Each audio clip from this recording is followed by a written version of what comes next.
Understanding the infant brain is so important because then we can better understand why they need us close, why they cry when we put them down, and settle the minute we pick them up, why they can't self-soothe, and why they need us to respond regardless of the hour. Welcome to Mothering from Within, the podcast where we dive into the heart of parenting during those magical yet challenging first few years.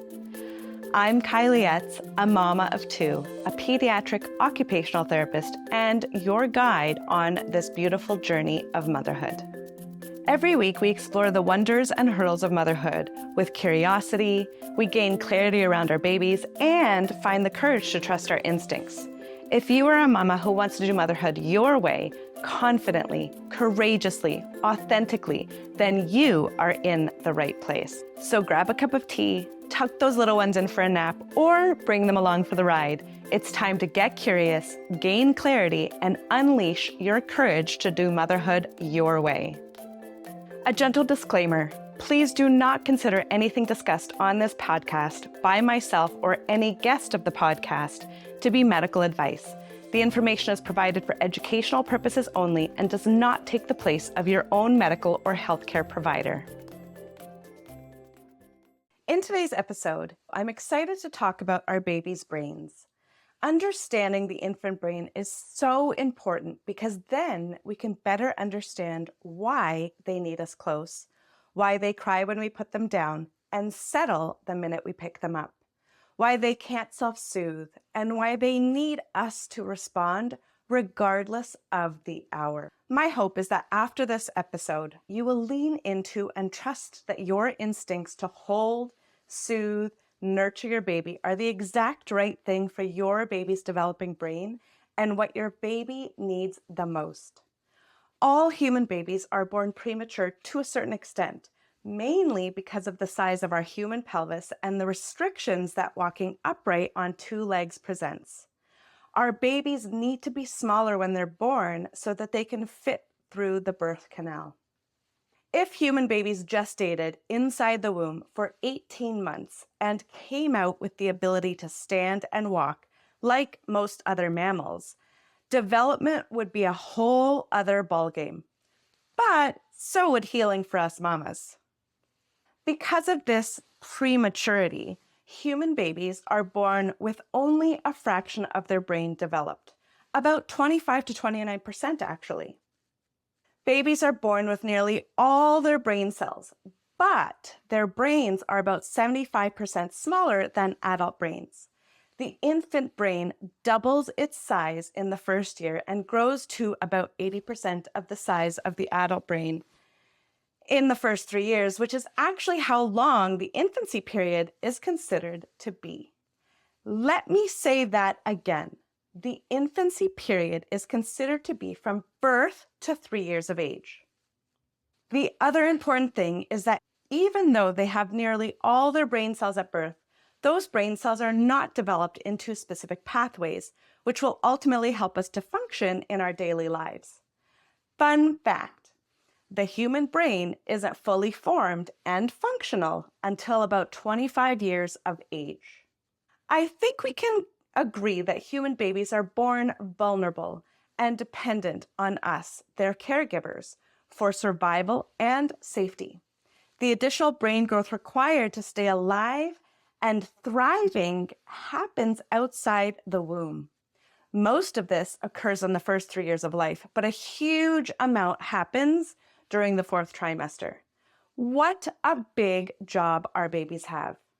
While I loved the newborn stage and all its cuddles, I know that this is often a very hard stage for many mamas. It can be so hard in those first few months and years to feel as if you are the only person who can meet the needs of your baby, especially if you have a highly fussy or sensitive baby who seems to function best when you are the one caring for them.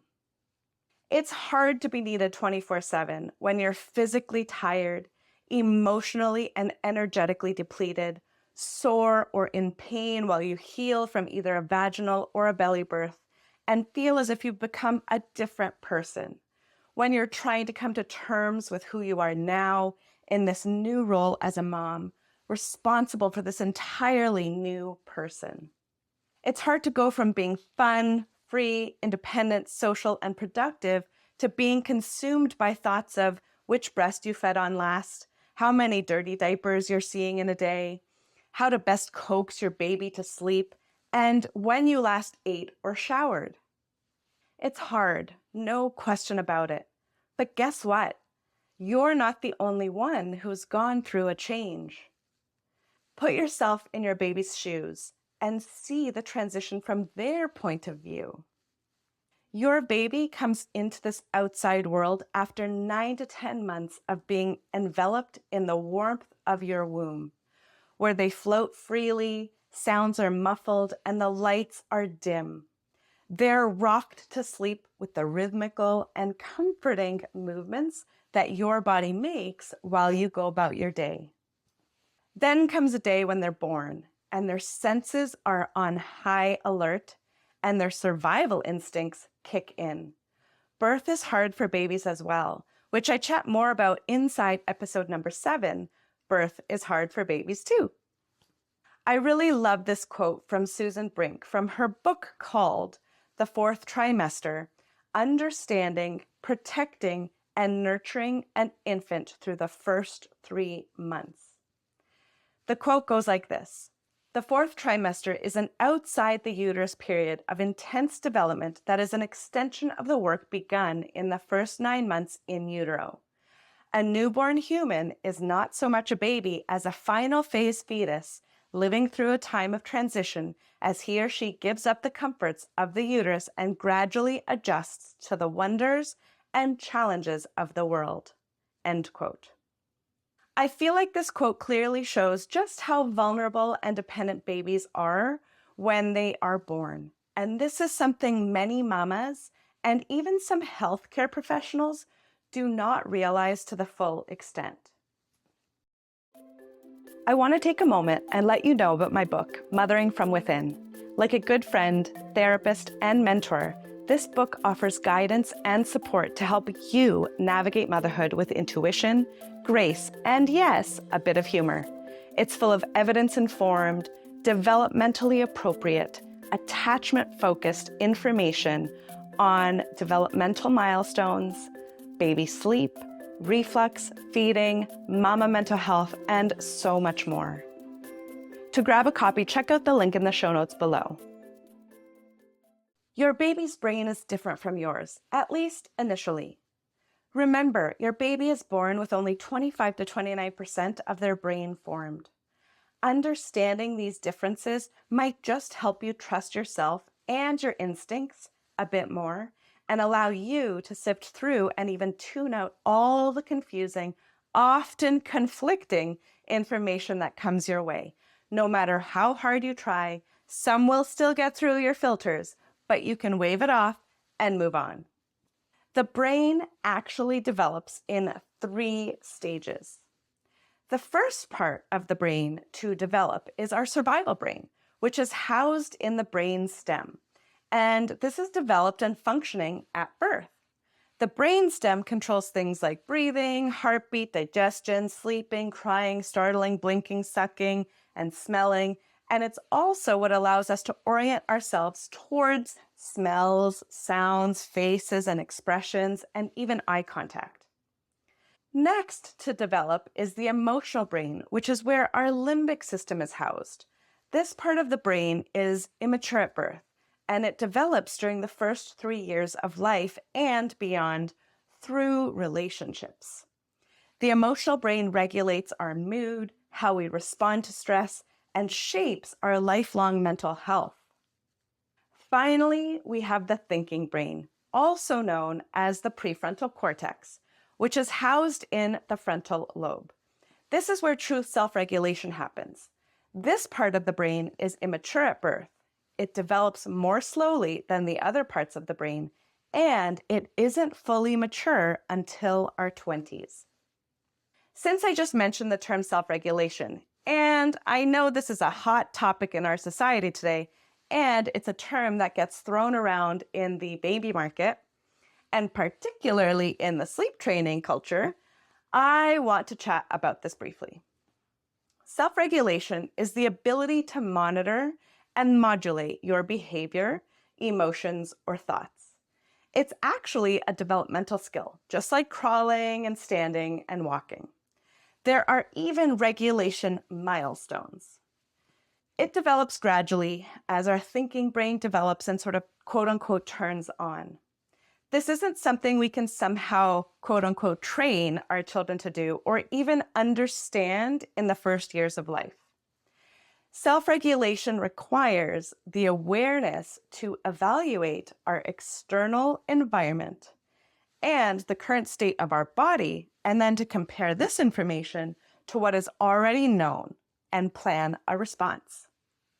And since the area of the brain, aka the frontal lobe, that's responsible for self-regulation, this doesn't start to develop until around age 3, it's up to us as parents to act as our infants' brains.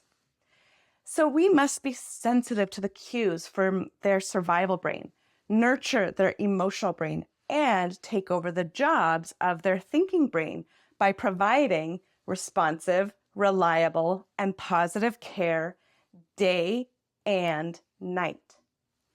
To put the concept of self-regulation into perspective, we need to consider the stress response. Stress is key for survival, but too much of it can be detrimental. There are 2 types of stress. There's eustress, which is good stress, and this is the stress that motivates us and keeps us productive. Distress, or bad stress, on the other hand, involves things like excessive worrying and anxiety or any threats to our survival. All stress increases our cortisol levels. Now, some cortisol is needed during the day to keep us awake and alert, but high levels of cortisol and adrenaline, both of which are activated when our survival instincts kick in, can mess with our hormonal balance, wreak havoc on our immune system, and negatively affect sleep. We aren't meant to have high cortisol levels for a long time. They return to normal once the cause of the stress has been removed. When we talk about stress, we also have to talk about the nervous system, specifically the autonomic nervous system. There are 3 branches to this system: the parasympathetic nervous system, the sympathetic nervous system, and then there's also something called the social engagement system. Together, these branches affect how we function in our daily lives, and it's important to keep them in balance. The parasympathetic nervous system is often referred to as our quote-unquote rest, digest, and heal system.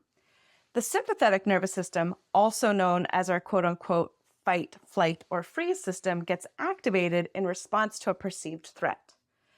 The social engagement system is specific to humans, and we use this to assess the safety of a situation before going into fight, flight, freeze comes into play.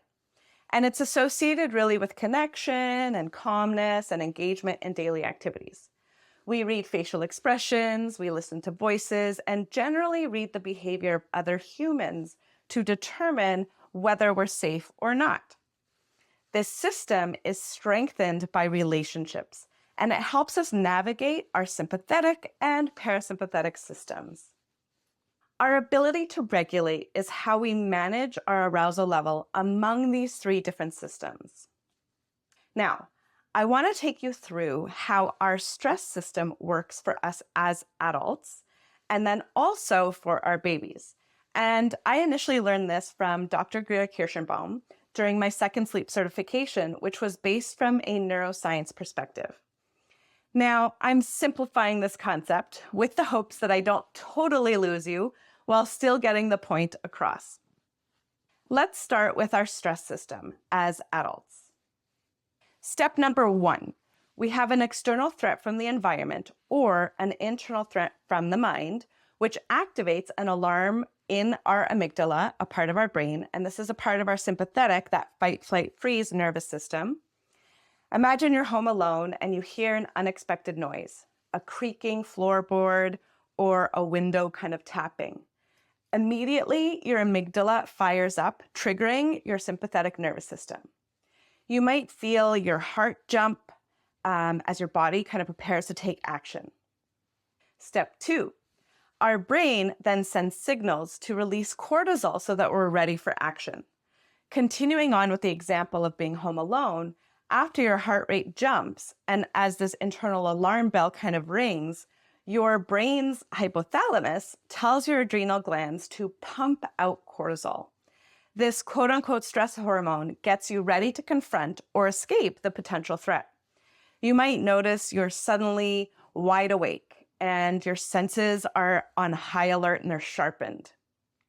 Step 3, our brain and body are mobilized to respond to the threat. With cortisol flowing, your brain and body are now in full alert mode. You might go to the window to check or walk around your house to see what's going on. And finally, step 4, our prefrontal cortex or our thinking brain can think and rationalize the threat and send stop signals to the amygdala. So your thinking brain assesses the noise and realizes it's just the wind or your cat walking around.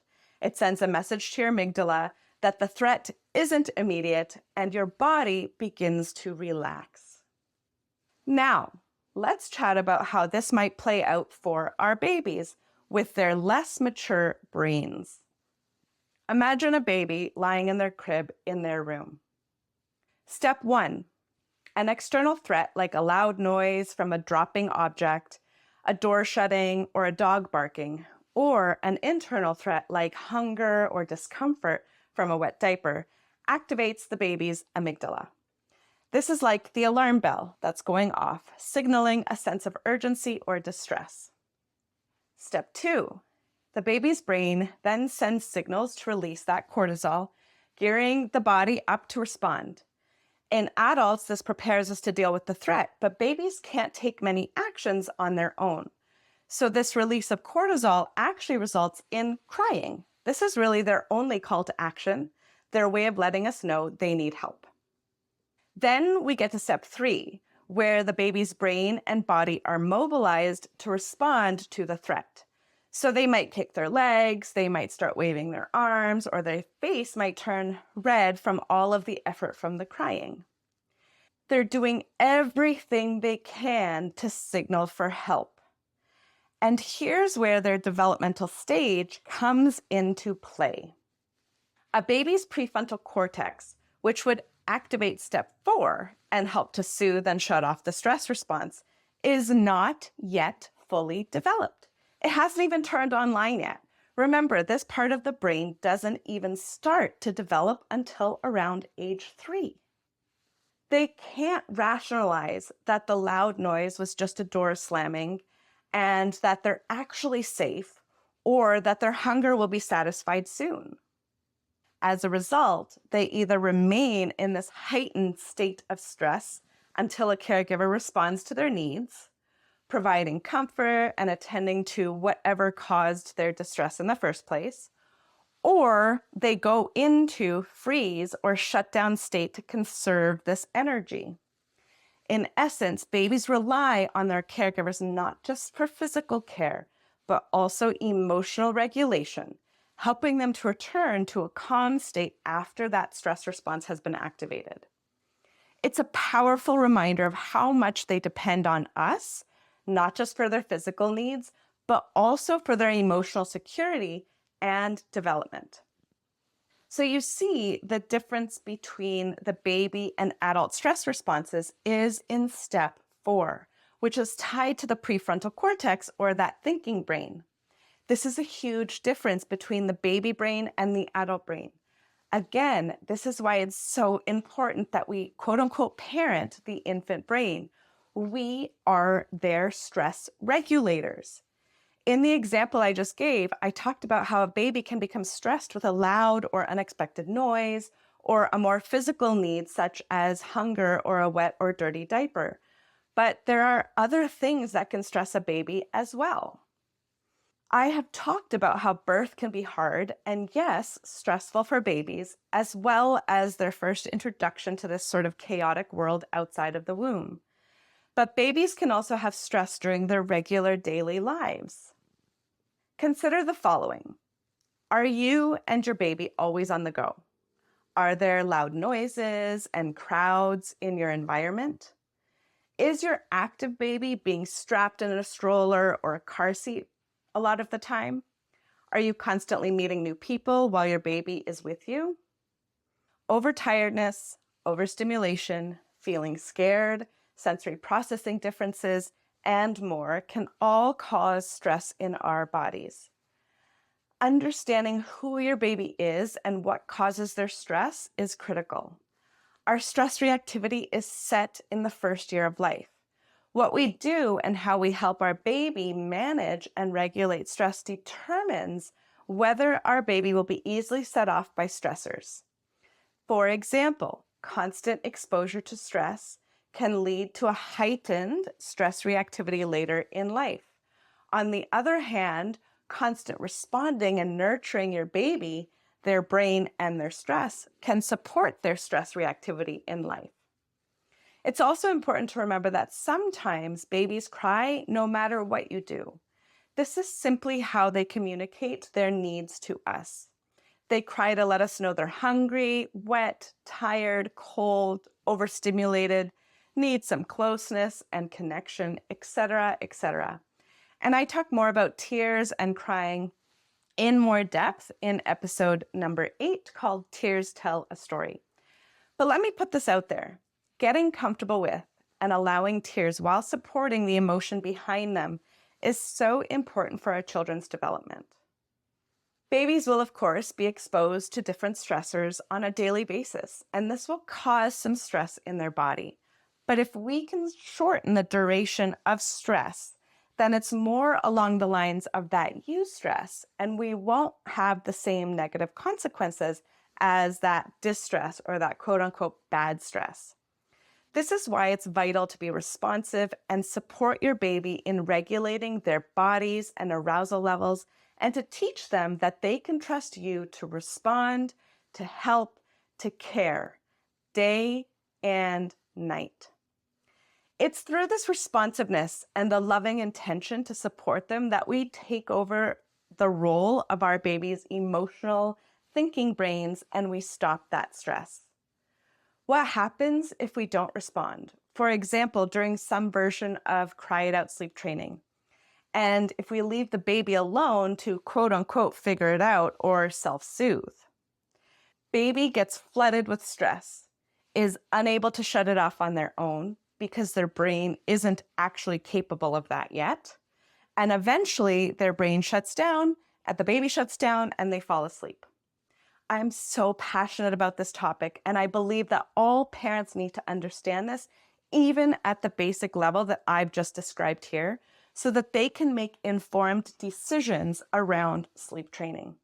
The reality is, most parents don't know this and are somewhat blindly following the outdated sleep books, the advice, mostly well-meaning, from their mothers, midwives, or even pediatricians, or the gazillionth sleep blog or free ebook because they're exhausted, they're desperate, and they think their baby should be sleeping through the night.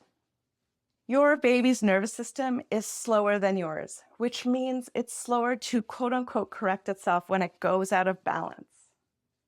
You just learned that their brains aren't fully formed or able to self-regulate, and they're still learning through experience about all the sensory input that's coming in from their environment, about how everything feels in their bodies, about what they like and they don't like, how to suck, swallow, and even breathe. They need time to process it all. Finally, I want to leave you with this thought to sort of tie this episode up with a nice little bow. As parents, we want to do our best for our children, and we're the perfect people to help with this big transition from the womb. Unfortunately, we're often met with conflicting advice and information from the people that we trust, our middle-of-the-night Google searches, or that random person that we follow on social media. And we get confused. With confusion comes worry, stress, and eventually overwhelm. I'm here to remind you to pay close attention to comfort.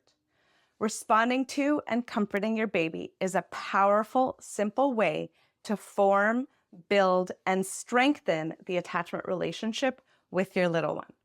And no, you cannot spoil a baby by holding them too much or by picking them up every time that they cry. Believe me, I've heard all of this, even from a nurse in the hospital when my firstborn was only hours old. You cannot go wrong with comfort. Comfort and connection are the best things you can do to support and nurture your baby's developing brain. Thanks for joining us today on Mothering from Within. If today's chat sparked something inside of you to explore your motherhood journey deeper, the Mothering from Within Collective is waiting with open arms. This program offers an intimate, high-touch coaching journey designed to empower you with the confidence and clarity to embrace motherhood on your terms, free from guilt. Get curious about your parenting values, gain clarity on your baby's sleep, development, and more, with comprehensive courses, one-to-one support, group Q&As, and a nurturing community. This is your invitation to join a community of mamas doing it all their own way. Supported, seen, and held. Visit the link in the show notes to learn more about the collective and how we can walk this beautiful path together. Until next time, stay curious, embrace clarity, and let your courage shine.